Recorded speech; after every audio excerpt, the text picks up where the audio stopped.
Bwana, leo tumekuja kukutembelea hapa. Tumekuja kuendelea na yale madarasa yetu ya mlolongo katika ndoa. Leo tunataka utuambie nyota katika mahusiano au nyota katika ndoa. Kuna wengi hawajui kwamba ni nani wa kumuoa, ni nani wa kuwa naye katika mahusiano. Mwisho wa siku mtu mwenye nyota labda ya kaa anaenda kuwa kwenye nyota ya mwezi, mwenye nyota ya mashuke anaenda kumuoa mwenye nyota ya punda. Kwa hiyo watu hawajui ni nini maana ya nyota katika ndoa. Tunaomba leo tuambie, mtabiri mkuu. Asante sana na karibuni tena katika vipindi vyetu endelevu. Ndio.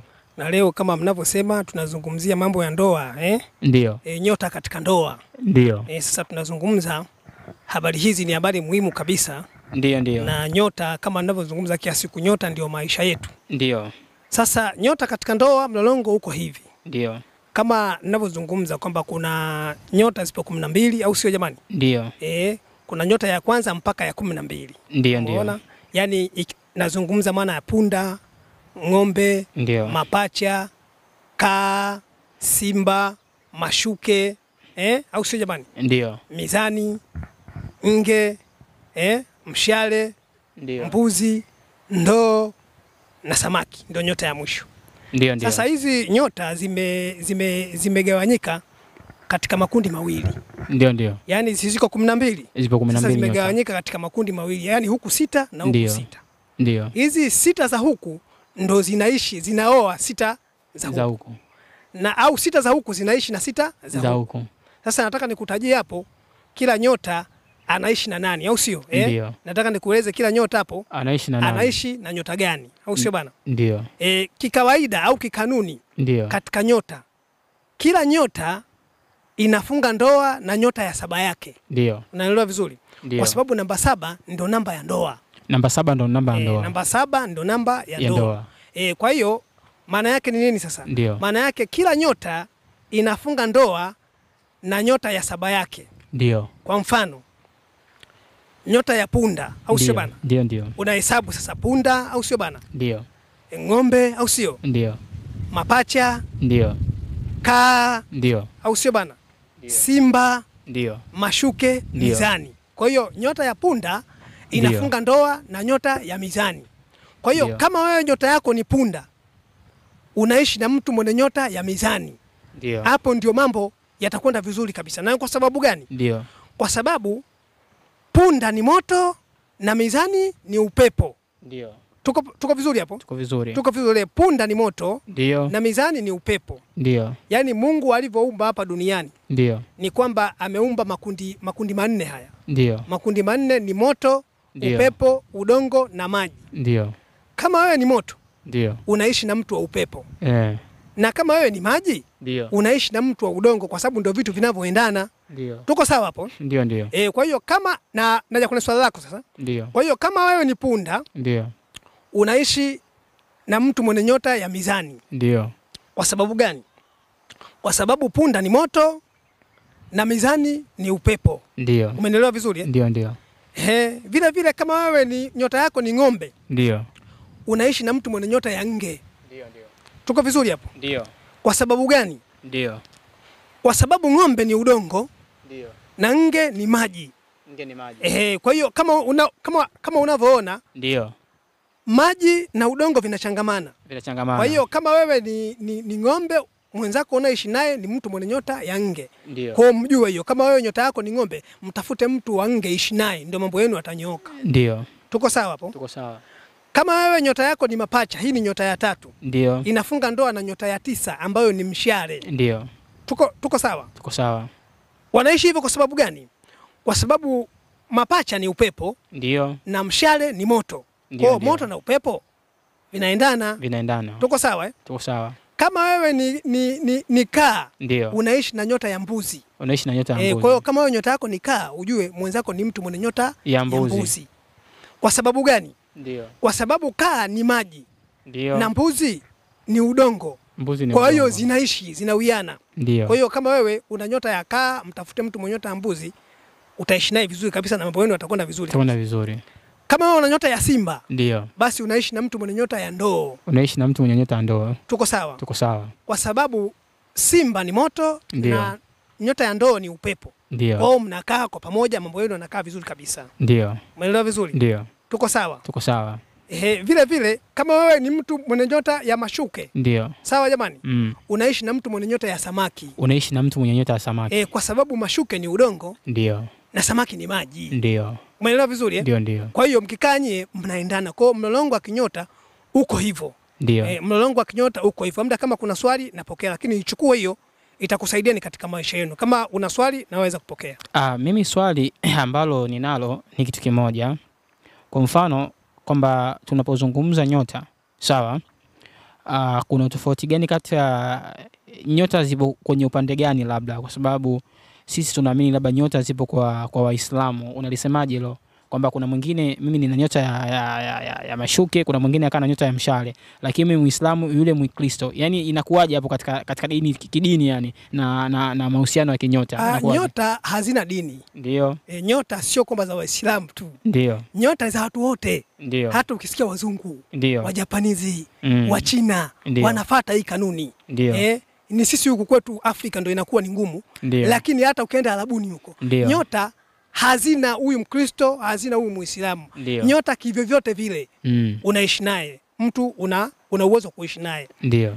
Cha kufanya tu ili ujue nyota yako kama nilivyosema katika mlolongo ule ulioisha, nikakwambia ili ujue nyota yako ni herufi za kwanza za jina lako. Ndio. Au siku ulipozaliwa. Ndio. Lakini tumia sana hii ya herufi ya jina lako. Ndio muhimu sana ya kuweza kufanikiwa. Ndio. Kwa hiyo kama wewe jina lako linaanza na herufi A. Ndio. Au M. Au Y. Mtu wako unatakiwa kuishi naye ni mtu mwenye herufi S au G. S au G. Tuko sawa hapo? Tuko sawa. Yaani kama wewe jina lako linaanza na herufi A. Ndio. Au M. Au Y. Basi watu wa kuweza kuishi nao. Ndio. Tuko sawa hapo? Ndio. Ni watu watakao kuwa na herufi hizi zinazofuata. Ndio. Tuko sawa? Ndio. Huyo mtu atakiwa awe na herufi G. Ndio. Au S. Mtafute mtu wa namna hiyo, utafanikiwa katika maisha yako kabisa. Ndio. Unaelewa vizuri bana? Ndio. Kama wewe jina lako linaanza na herufi B. Au sio jamani? Ndio. N. Au Z. Wewe nyota yako ni ng'ombe. Nyota yako ni ng'ombe. Sasa ng'ombe anaishi na mtu mwenye nyota ya nge. Ndio. Tuko sawa hapo? Tuko sawa. Tuko pamoja? Tuko pamoja. Kwa hiyo kama herufi zako ni hizo, ndio. B, N, au Z. Mtafute mtu mwenye herufi hizi. H au T. Ishi naye. Utafanikiwa kabisa katika maisha yenu. Ndio. Unaelewa vizuri bana? Ndio. Nyota ya tatu ni nyota ya mapacha. Nyota ya mapacha ni watu wenye herufi C. Ndio. Au O. Tuko sawa hapo? Tuko pamoja Hawa wanaishi na mtu mwenye nyota ya mshale. Mtafute mtu mwenye herufi I au U. Ishi naye huyo. Utafanikiwa naye katika maisha yenu. Ndio. Unaelewa vizuri bana? Nyota ya 4 ni nyota ya Kaa. Unaelewa vizuri? Ndio. Watu wenye nyota ya nini? Nyota ya Kaa. Ndio. Watu wenye nyota ya Kaa ni watu wenye herufi D. Ndio. Au P. D au P. D au P, yani kama jina lako inaanza na herufi D. Ndio. Au P, ujue wewe nyota yako ni Kaa. Ndio. Na mtu wako wa kuishi naye ni mtu mwenye nyota ya mbuzi. Ndio. Au sio? Ndio. Lazima aanze na herufi J. Ndio. Au V. Ukiishi naye hiyo utafanikiwa kabisa na kila kitu kitakwenda vizuri kabisa. Ndio. Tuko sawa? Tuko sawa. Nyota ya 5 ni nyota ya Simba. Au sio bana? Ndio. Watu wa nyota ya Simba, watu wenye majina yanayoanza na E. Herufi E for England. Sio E for Italy. Sio E for Italy, ni E for England. Yaani E ya Emmanuel. Unaelewa vizuri bana? Ndio. Au Emile. Unaelewa vizuri bana? Ndio. Watu wenye majina E yanaanza na herufi E au Q. Hawa ndio watu wenye nyota ya Simba. Wao wanaishi na watu wenye nyota ya Ndoo. Wao watafute watu wanaoanza na majina ya herufi K au W. Waishi nao wao. Maisha yao yatanyoka kabisa na yatakwenda vizuri kabisa. Ndio. Watu wa mwisho ni watu wenye nyota ya mashuke. Ndio. Au sio bana? Watu wenye nyota ya mashuke. Umeona? Hawa watu ni watu wenye majina yao yanaanza na herufi F. Ndio. Au R. F au R. Kama wewe jina lako linaanza na herufi F au R, basi ujue wewe nyota yako ni mashuke. Ndio. Wewe unaishi na mtu mwenye nyota ya samaki. Ndio. Tuko sawa hapo? Tuko sawa. Tuko sawa. Na mtu mwenye nyota ya samaki wewe mtu mwenye nyota ya mashuke, mtafute mtu jina lake linaanza na herufi L au X. L au X. L au X. Oa huyo, mambo yako yatafanikiwa, au uolewa na huyo, mambo yatakwenda sawa kabisa. Nafikiri hapo nitakuwa nimeeleweka.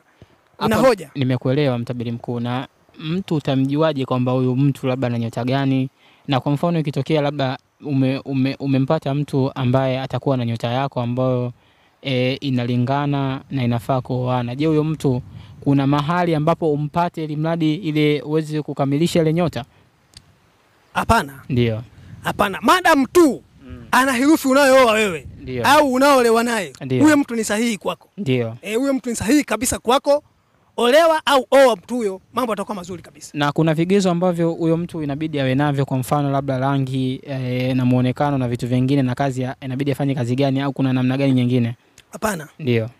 Akishakuwa na herufi, huyo anafaa kabisa. Anafaa. Umeelewa vizuri? Haijalishi ametoka wapi. Haijalishi ametoka wapi, haijalishi ana rangi gani, au sio bwana? Akishakuwa na herufi ya mwanzo hii. Ndio kutajieni hapo. Akishakuwa na ile herufi ya mwanzo hii. Ndio. Ambayo inakufaa wewe. Huyo oa ni sahihi kwako. Huyo ni sahihi kwako. Ni sahihi kabisa kwako. Oa, haina shida ya rangi, haina shida ni, lakini kama tu atakuwa hana. Ndio. Kama tu atakuwa hana hiyo herufi na wewe umempenda, au sio bwana? Unaweza ukafanyaje? Ukaangalia vigezo sasa. Lazima uwe mtu sio awe mweusi, awe mweupe, awe mambo. Lakini akishakuwa na namba ile ambayo inafanana na wewe, huyo mtu oa, mambo yatakuwa mazuri. Ndio. Ndio bwana. Ndugu mtabiri mkuu, mimi nimekuelewa vizuri. Ndio bwana. Na kwa ulichosema, lakini swali langu jingine ni moja, kwamba wale watu ambao wamefunga ndoa na zina migogoro, vipi kuhusiana wale watu kwamba yani kwamba wameoa watu au wameolewa lakini bado ndoa zao zina mgogoro na matatizo, yani ni kitu gani ambacho pale kipo? Inawezekana kwamba ukaoa mtu mnaendana nyota lakini pia pakawa na migogoro, ndoa zenu zisidumu. Kuna namna gani ambayo ipo? Hem, tuelezee mtabiri mkuu. Au ukishampata mtu mwenye herufi ambayo unafaa kuoa, hiyo ndoa itadumu. Haina migogoro. Inaweza kutokea lakini ni rahisi kusuluhishika, kwa sababu kwenye migogoro, katika maisha migogoro inakuepo. Au sio? Kuna nyota na nyota zikioana, hata muendane nyota, hata muendane nyota. Kwa mfano, hata mkiendana nyota, kwa mfano tu nitakupa mfano nyota zinavyotaka. Kwa mfano wewe mtu mwenye nyota ya mapacha, au sio bwana? Nyota mapacha tumesema unaoa mtu mwenye nyota ya mshale. Ndio. Kama wewe nyota yako ni mapacha, unaishi na mtu mwenye nyota ya mshale. Sasa wenyewe mshale na mapacha, wao ndoa yao huwa wakai pamoja. Umeelewa vizuri? Ndoa yao labda bibi anakaa Tanga, au sio bwana? Bwana anakaa Arusha. Wanafanya kukutana. Unaelewa vizuri bwana? Kwa hiyo mkiishi pamoja tu, vurugu zinaanza, mnapigana, mnafanyaje? Unaelewa vizuri? Shida, fitna zinakuwa ni nyingi za ndugu, unaelewa vizuri? Lakini mkiishi mbalimbali, yani nyota, na ndio maana unaona kuna watu baada ya ndoa tu, wakishafunga ndoa tu, mume au mke unakuta anasafiri, anaondoka, anakuwa mbali na huyo mtu.